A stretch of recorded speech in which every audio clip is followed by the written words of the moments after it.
yaitu senam irama penuh semangat, inovasi, dan harmonis dengan gerakan zaman kini, ya. Disingkatnya Semir Putih Gen Z, ya. Artinya kalau Gen Z kan generasi now, ya, seperti itu.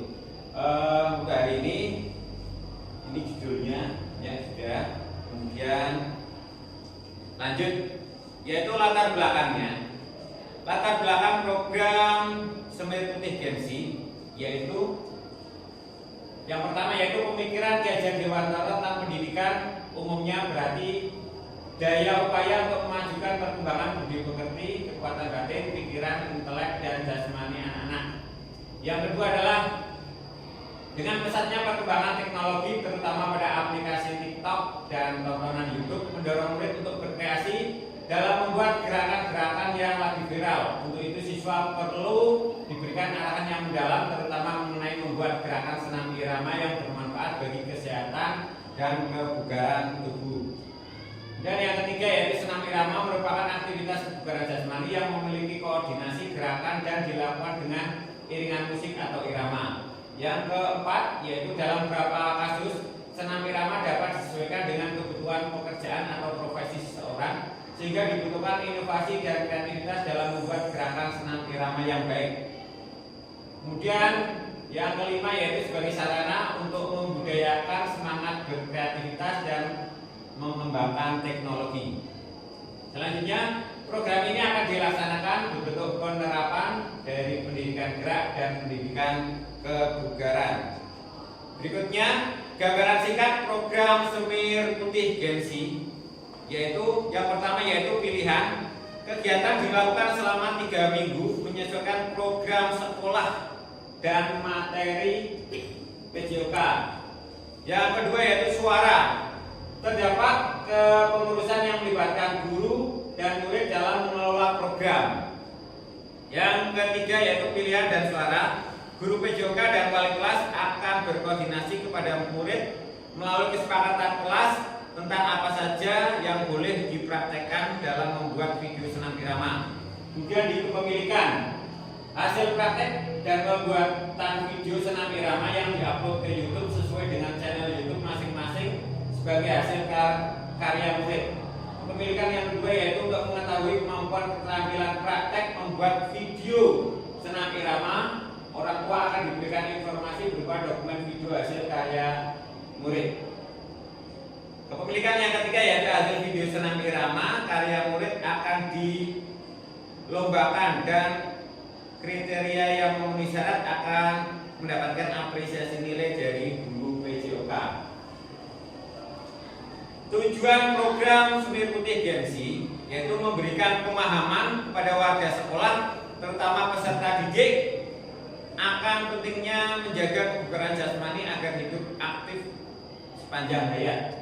Yang kedua adalah membagikan praktek baik pada guru terkait kombel dalam menerapkan tugas berbasis proyek yang berpihak kepada peserta didik. Yang ketiga, memfasilitasi peserta didik berkreasi dengan merancang sebuah senam irama yang dapat digunakan sebagai aktivitas fisik dalam kehidupannya sehari-hari. Yang keempat, meningkatkan minat dan motivasi belajar peserta didik. Yang kelima adalah mengembangkan perilaku gotong royong dan bekerja sama sebagai sebuah tim dengan penugasan secara berkelompok dan berkolaborasi baik dengan teman peserta didik maupun dengan wali kelasnya masing-masing. Kemudian capaian langkah dan hasil yang diharapkan. Capaian yang diharapkan yaitu keterlibatan guru dan peserta didik dalam program Semir Putih Gen Z. Kemudian capaian yang diharapkan yang kedua adalah hasil karya yang ditampilkan sesuai dengan materi tema yang disepakati bersama. Kemudian yang ketiga yaitu munculnya jiwa kepemimpinan dan kreativitas pada peserta didik. Yang keempat yaitu peserta didik memiliki kondisi fisik yang sehat, jiwa sosial yang tinggi, dan bisa mengendalikan emosi dengan baik. Langkah-langkah yang dilakukan, yang pertama yaitu penyusunan struktur kepengurusan dan pembagian tugasnya secara bertanggung jawab. Kemudian yang kedua yaitu berkomunikasi dan berkoordinasi mensosialisasikan kegiatan pada wali kelas, guru PJOK dan peserta didik mengenai ketentuan yang harus dipatuhi bersama. Kemudian langkah yang ketiga yang dilakukan yaitu pemberian tugas dan tanggung jawab kepada peserta didik menjadi bagian dari kepengurusan. Kemudian langkah yang dilakukan yang keempat adalah penerapan PSE dan KSE dalam proses pembelajaran di sekolah. Kemudian hasil yang diharapkan yang pertama yaitu wali kelas atau guru PJOK dan peserta didik berkolaborasi dan berpartisipasi aktif dalam pelaksanaan kegiatan program Semir Putih GMC. Kemudian hasil yang diharapkan yang kedua adalah peserta didik mampu menghasilkan karya berupa video yang menarik minat dalam berkreasi dalam gerakan sesuai dengan ketentuan yang disepakati. Kemudian hasil yang diharapkan yang ketiga peserta didik mampu menjalankan tugas dan tanggung jawabnya dengan baik terhadap tugas yang diberikan dalam kelompoknya masing-masing. Dan yang terakhir hasil yang diharapkan adalah peserta didik memiliki kebugaran yang baik, mampu berkolaborasi dan merasa aman, nyaman, serta bahagia di lingkungan belajar sekolah. Ini adalah capaian langkah dan hasil yang diharapkan. Kemudian struktur program dan mitra, ya. Untuk target populasi yaitu peserta didik kelas 9 sejumlah 128 anak. Jadi targetnya adalah di kelas 9. Makanya di sini wali kelas saya hadirkan karena nanti untuk mengkondisikan peserta didiknya. Kemudian ruang dan waktu pelaksanaan program yaitu lapangan dan YouTube, karena nanti hasil video itu akan di-upload di YouTube setelah dibuat. Lapangan adalah tempat ketika melakukan latihan. Kemudian waktu pelaksanaan yaitu tanggal 8 November sampai 9 Desember, berarti sekitar 3 minggu. Kemudian aset yang dimanfaatkan yaitu yang pertama adalah manusia. Di sini adalah kepala sekolah, wali kelas, guru PJOK, dan peserta didik. Kemudian fisik. Fisiknya di sini ada lapangan, kemudian sound system, media pembelajaran. Lingkungan yaitu di lingkungan sekolah. Finansial yaitu dari dana BOS dan dana mandiri peserta didik. Yang kelima yaitu politik, yaitu kebijakan sekolah, yaitu dari Bapak Kepala Sekolah. Berikutnya, kapasitas sumber daya yang dilakukan, yaitu pemanfaatan sumber daya pada program Semir Putih GMC. Yang pertama manusia. Di sini yaitu kepala sekolah, wali kelas, guru PJOK, orang tua murid, dan peserta didik. Tugasnya seperti apa? Nah, di sini dijelaskan. Kepala sekolah sebagai pihak yang mengesahkan program yang akan dilaksanakan. Kemudian guru kelas sebagai apa? Sebagai koordinator di masing-masing kelas. Karena ada 4 kelas, kelas 9A, B, C, D. Kemudian guru PJOK yaitu sebagai fasilitator dan pembina program. Kemudian orang tua di sini sebagai pendukung program, peserta didik sebagai pelaksana program. Kemudian fisik yaitu lapangan, sound, media pembelajaran, lapangan yaitu tempat untuk latihan dan pelaksanaan pengambilan video senam irama. Kemudian sound system ya di sini sebagai alat untuk membantu dalam pelaksanaan senam irama. Kemudian media pembelajaran yaitu sarana untuk membantu dan membuat karya video senam irama. Kemudian lingkungan sekolah. Lingkungan sekolah di sini yaitu sebagai ruang belajar, berlatih dan berbagi serta bersosialisasi antar warga sekolah. Dan finansial di sini yaitu dari dana BOS karena ini program sekolah dan dana mandiri peserta didik. Jadi program ini seperti mau ujian, jadi ujian praktek seperti itu. Jadi siswa harus membuat ini sebagai salah satu untuk pencapaian akhir. Itu makanya di kelas 9. Kemudian dana BOS sebagai sumber modal dalam pengadaan media, sarana prasarana dalam pembuatan hasil karya peserta didik. Kemudian dana mandiri sebagai sumber pendukung dalam pembuatan hasil karya peserta didik. Kemudian yaitu politik kebijakan sekolah yang diambil oleh kepala sekolah, yaitu kebijakan sekolah sebagai bukti legalitas dan dukungan dari kepala sekolah terhadap program yang dilaksanakan. Kemudian rencana evaluasi. Yang pertama, pengumpulan informasi yang akan mengikuti program adalah sasaran pertama, yaitu kelas 9 SMP Negeri 3 Bandar. Rencana evaluasi yang kedua yaitu refleksi peserta didik tentang perasaan dan testimoni atau komentar peserta didik dalam mengikuti program, yaitu program Semir Putih Gensi. Kemudian refleksi guru yang dimulai dari tahap perencanaan, pelaksanaan serta evaluasi akhir program. Yang terakhir adalah evaluasi diri untuk peserta didik selama mengikuti program. Itu adalah rencana evaluasi. Dan yang terakhir adalah kemungkinan, tantangan, dan rencana solusi. Tantangannya apa dalam pembuatan program ini? Yang pertama adalah hasil karya video senam irama milik peserta didik itu hilang. Itu tantangannya. Terus gimana? Nah, itu nanti ada solusinya. Kemudian hasil karya, tantangan yang kedua, hasil karya yang dipublikasikan di YouTube terkendala sinyal dan paket data. Ini biasanya anak permasalahannya di sini. Ketika mau ngirim ke YouTube susah karena nggak ada paket data atau nggak punya wifi.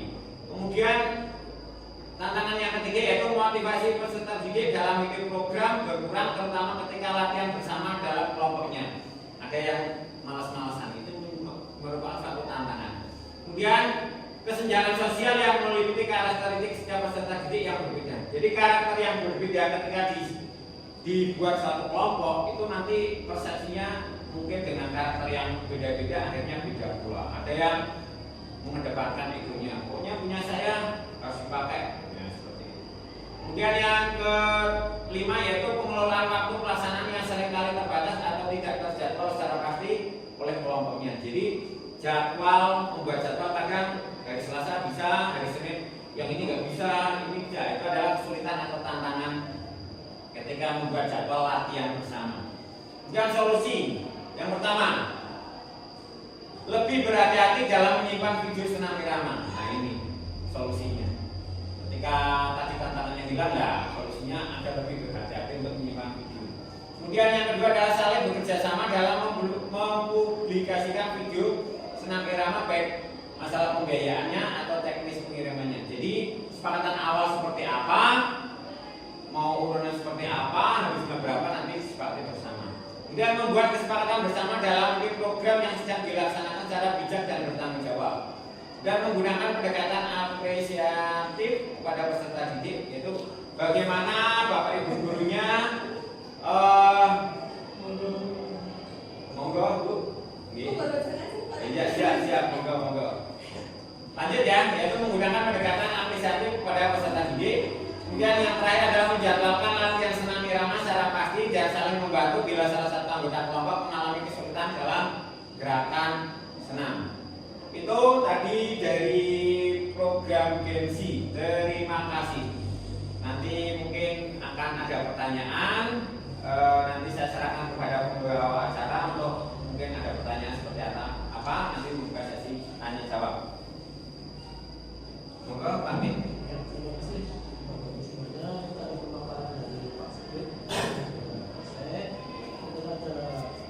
Hal-hal yang kurang jelas, Bapak Ibu bisa ditanyakan. Siapa yang mau tanya?